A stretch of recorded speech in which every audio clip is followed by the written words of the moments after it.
जिस तरह से जानबूझ के इस तरह से गाजियाबाद के जरिए या किसी और जगह से जिस तरह से एक समुदाय को उकसाने का, भड़काने का, सड़कों पर लाने का प्रयास किया जा रहा है, मैं इसका कड़े शब्दों में जो है इसका विरोध और निंदा करता हूं। लेकिन मैं मुख्यमंत्री जी से पूछना चाहता हूं कि ये कैसी सरकार है जिसमें कानून व्यवस्था पटरी पर नहीं आ पा रही। उनको आज राज धर्म का पालन करना चाहिए और अपराधियों पर सख्त कार्रवाई करनी चाहिए। यूपी में जिस तरह से लगातार कानून व्यवस्था दम तोड़ चुकी है, ध्वस्त हो चुकी है, ये फिर से जो है उसी का एक उदाहरण पेश हो रहा है। लगातार कमजोर वर्गों के लोगों पर हिंसाएं हो रही है। 4 दलित समाज के लोगों की हत्या हुई जिसमें 2 छोटी बच्चियां थी। फिर लखनऊ में, प्रदेश की राजधानी में, एक दलित समाज के नौजवान की, अमन सोनकर की पुलिस द्वारा हत्या कर दी गई। और अब बहराइच की घटना, मुझे जिस व्यक्ति की जान गई है उसके लिए मुझे मेरी संवेदना उसके परिवार के लिए, और जिसने ऐसा किया उस पर सख्त कार्रवाई हो। लेकिन हम इस बात को भी इग्नोर नहीं कर सकते कि जिस तरह से जानबूझ के इस तरह से गाजियाबाद के जरिए या किसी और जगह से जिस तरह से एक समुदाय को उकसाने का, भड़काने का, सड़कों पर लाने का प्रयास किया जा रहा है, और लगभग इस बार तो जो है वो सफल भी हो गए हैं कि हिंसा जो है जिस तरह की होती दिखाई दे रही है। मैं इसका कड़े शब्दों में जो है इसका विरोध और निंदा करता हूं। लेकिन मैं मुख्यमंत्री जी से पूछना चाहता हूं कि ये कैसी सरकार है जिसमें कानून व्यवस्था पटरी पर नहीं आ पा रही।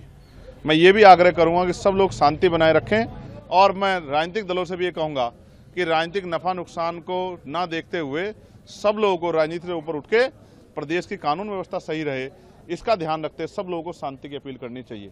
लेकिन मैं इसके साथ साथ उत्तर प्रदेश के मुख्यमंत्री से भी ये कहूँगा कि उनको आज राज धर्म का पालन करना चाहिए और अपराधियों पर सख्त कार्रवाई करनी चाहिए, और कानून व्यवस्था जो है वो बहाल हो, असुरक्षा की भावना खत्म हो, और प्रदेश में और कहीं से हिंसा की आग न जाए, इस बात का ध्यान रखते हुए सख्ती से कार्रवाई करनी चाहिए, जिससे कि आम जन अपने आप को सुरक्षित महसूस करें। अगर मुख्यमंत्री राज धर्म नहीं निभाते तो हमें मानना चाहिए कि ये सरकार का फेलियर तो है, और ज़्यादा उम्मीद सरकार से हम लोग नहीं कर सकते।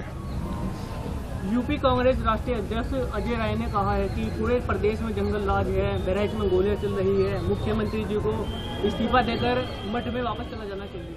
ठीक है, ये उनका अपना निजी बयान है, मगर मैं आपसे फिर ये कहूँगा कि जब धुआं उठेगा तो सवाल पैदा होंगे। तो इसके लिए कौन जिम्मेदार है? मैं तो जिम्मेदार नहीं हूँ। मुख्यमंत्री कुर्सी पे कौन है उत्तर प्रदेश? चंद्रशेखर थोड़ा ही है, योगी आदित्यनाथ बैठे हैं। तो अगर उनकी सरकार में लॉ एंड ऑर्डर फेलियर हो रहा है तो इसकी जवाबदेही भी उनकी है। जब अच्छी बातों का श्रेय वो खुद लेते हैं, तो ये जो इस तरह का अपराध हो रहा है, इस तरह की हिंसा हो रही है, तो उसका श्रेय भी उनको लेना चाहिए, और उनको जवाब देना चाहिए कि वो बड़े बड़े दावे करते हैं कानून व्यवस्था के। आज कानून व्यवस्था कहाँ है?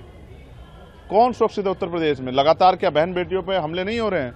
लगातार क्या तमाम तरह से दलितों पे, मुसलमानों पे, पिछड़ों पे जुल्म नहीं हो रहे हैं? क्या लगातार नौजवानों पे जो है हमले नहीं हो रहे हैं? लगातार किसानों पे हमले नहीं हो रहे हैं? कहीं गुलदार से लोग परेशान हैं, कहीं जो है भेड़ियों से लोग परेशान हैं, लोगों की जीवन रक्षा भी हम लोग नहीं कर पा रहे हैं। तो सरकार कर क्या रही है और किसके लिए काम कर रही? मुझे बड़े दुख के साथ कहना पड़ेगा, उत्तर प्रदेश में जो सरकार है मौजूदा, उसकी संवेदनशीलता जो है वो मर गई है, जिसका खामियाजा उत्तर प्रदेश की जनता को चुकाना पड़ रहा है। मुख्यमंत्री राज धर्म निभाएं और सख्ती से निभाएं, और जिस तरह की उद्दंडता करने वालों पर सख्त कार्रवाई करें, जिससे कानून व्यवस्था बहाल हो।